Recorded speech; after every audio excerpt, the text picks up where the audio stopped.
आइए जानते हैं नवरात्रि की कथा। आगे देखने से पहले अगर आप दुर्गा माँ को मन से मानते हैं तो वीडियो को लाइक और कमेंट में जय दुर्गा माँ जरूर लिखें और चैनल को सब्सक्राइब करें। जब भी बात नवरात्र की आती है तो हमारा दिमाग पाठ पूजा, देवी माँ की अर्चना आरती तक ही सीमित रह जाता है। लेकिन क्या आप जानते हैं कि नवरात्र का त्योहार क्यों मनाया जाता है? इसकी मान्यता क्या है? सदियों से हम नवरात्र का त्योहार मनाते आ रहे हैं, व्रत रखते आ रहे हैं। देश के अलग अलग हिस्सों में अलग अलग तरीकों से इस त्योहार को मनाया जाता है। कहीं कुछ लोग पूरी रात गरबा और आरती कर नवरात्र के व्रत रखते हैं, तो वहीं कुछ लोग व्रत और उपवास रख माँ दुर्गा और उसके 9 रूपों की पूजा करते हैं। लेकिन इस नवरात्र के पीछे असल कहानी क्या है? इससे जुड़ी एक पौराणिक कथा है। महिषासुर नाम का एक बड़ा ही शक्तिशाली राक्षस था।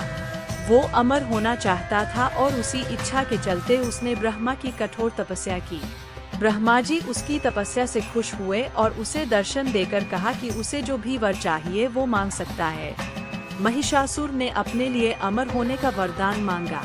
महिषासुर की ऐसी बात सुनकर ब्रह्मा जी बोले, जो इस संसार में पैदा हुआ है उसकी मौत निश्चित है, इसलिए जीवन और मृत्यु को छोड़कर जो चाहो मांग लो। ऐसा सुनकर महिषासुर ने कहा, ठीक है प्रभु, फिर मुझे ऐसा वरदान दीजिए कि मेरी मृत्यु ना तो किसी देवता या असुर के हाथों हो और ना ही किसी मानव के हाथों, अगर हो तो किसी स्त्री के हाथों हो। महिषासुर की ऐसी बात सुनकर ब्रह्मा जी ने तथास्तु कहा और चले गए। इसके बाद तो महिषासुर राक्षसों का राजा बन गया। उसने देवताओं पर आक्रमण कर दिया। देवता घबरा गए। हालांकि उन्होंने एकजुट होकर महिषासुर का सामना किया, जिसमें भगवान शिव और विष्णु ने भी उनका साथ दिया। लेकिन महिषासुर के हाथों सभी को पराजय का सामना करना पड़ा और देवलोक पर महिषासुर का राज हो गया। महिषासुर से रक्षा करने के लिए सभी देवताओं ने भगवान विष्णु के साथ आदिशक्ति की आराधना की। उन सभी के शरीर से एक दिव्य रोशनी निकली, जिसने एक बेहद खूबसूरत अप्सरा के रूप में देवी दुर्गा का रूप धारण कर लिया। देवी दुर्गा को देख महिषासुर उन पर मोहित हो गया और उनसे शादी करने का प्रस्ताव सामने रखा। बार बार वो यही कोशिश करता। देवी दुर्गा मान गई, लेकिन एक शर्त पर। उन्होंने कहा कि महिषासुर को उनसे लड़ाई में जीतना होगा। महिषासुर मान गया और फिर लड़ाई शुरू हो गई, जो 9 दिनों तक चली। 10वें दिन देवी दुर्गा ने महिषासुर का अंत कर दिया और तभी से ये नवरात्रि का पर्व मनाया जाता है।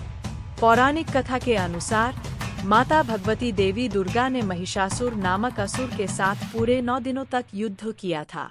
माता ने 9वीं की रात्रि को ही असुर का वध किया था। तभी से माँ दुर्गा की शक्ति को समर्पित नवरात्रि का पावन व्रत करते हुए माता रानी के 9 स्वरूपों की पूजा की जाने लगी। नवरात्र अथवा नवरात्रि हिंदुओं का एक प्रमुख पर्व है। नवरात्र एक संस्कृत शब्द है जिसका अर्थ होता है 9 रातों का समय। इन 9 रातों और 10 दिनों के दौरान शक्ति देवी की पूजा की जाती है। साल में 4 बार नवरात्रि आते हैं, माघ, चैत्र, आषाढ़ और अश्विन। इनमें से माघ और आषाढ़ में आने वाले नवरात्रि को गुप्त नवरात्रि कहा जाता है। यह चंद्र आधारित हिंदू महीनों में चैत्र, माघ, आषाढ़ और अश्विन, क्वार, प्रतिपदा से 9वीं तक मनाया जाता है। चैत्र मास में वासंतिक अथवा वासंतीय और दूसरा अश्विन मास में शारदीय नवरात्र, माघ और आषाढ़ मास की नवरात्रि गुप्त नवरात्रि होती है। शारदीय नवरात्र का समापन दशहरा को दुर्गा प्रतिमा के विसर्जन के रूप में होता है। गौर से देखें तो नवरात्रि में 3-3 माह का अंतर होता है। हिंदू कैलेंडर के हिसाब से के सबसे पहले चैत्र मास में 9 दिन चैत्र नवरात्रि के होते हैं। उसके बाद 3 माह बाद आषाढ़ में गुप्त नवरात्रे आते हैं। उसके फिर 3 माह बाद शारदीय नवरात्रे और फिर अंत में गुप्त नवरात्रे माघ माह में आते हैं।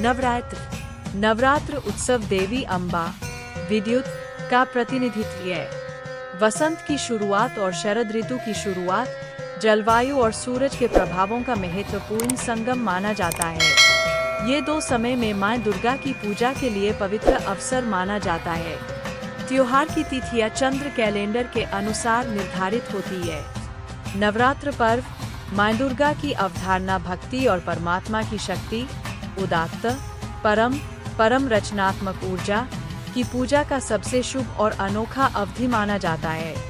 यह पूजा वैदिक युग से पहले प्रागैतिहासिक काल से चला आ रहा है।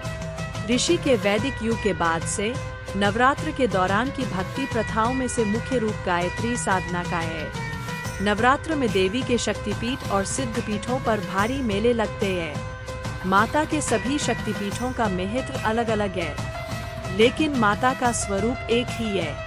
कहीं पर जम्मू कतरा के पास वैष्णो देवी बन जाती है, तो कहीं पर चामुंडा रूप में पूजी जाती है। बिलासपुर हिमाचल प्रदेश में नैना देवी नाम से माता के मेले लगते हैं, तो वहीं सहारनपुर में शाकुंभरी देवी के नाम से माता का भारी मेला लगता है। चौमासे में जो कार्य स्थगित किए गए होते हैं, उनके आरंभ के लिए साधन इसी दिन से जुटाए जाते हैं। क्षत्रियों का यह बहुत बड़ा पर्व है। इस दिन ब्राह्मण सरस्वती पूजन तथा क्षत्रिय शस्त्र पूजन आरंभ करते हैं। विजयादशमी या दशहरा एक राष्ट्रीय पर्व है, अर्थात आश्विन शुक्ल दशमी को सायंकाल तारा उदय होने के समय विजय काल रहता है। यह सभी कार्यों को सिद्ध करता है। आश्विन शुक्ल दशमी पूर्वविद्या निषिद्ध, परविद्या शुद्ध और श्रवण नक्षत्र युक्त सूर्योदय व्यापिनी सर्वश्रेष्ठ होती है। अपराह्न काल, श्रवण नक्षत्र तथा दशमी का प्रारंभ विजय यात्रा का मुहूर्त माना गया है। दुर्गा विसर्जन, अपराजिता पूजन, विजय प्रयाग, शमी पूजन तथा नवरात्र पारण इस पर्व के महान कर्म हैं। इस दिन संध्या के समय नीलकंठ पक्षी का दर्शन शुभ माना जाता है।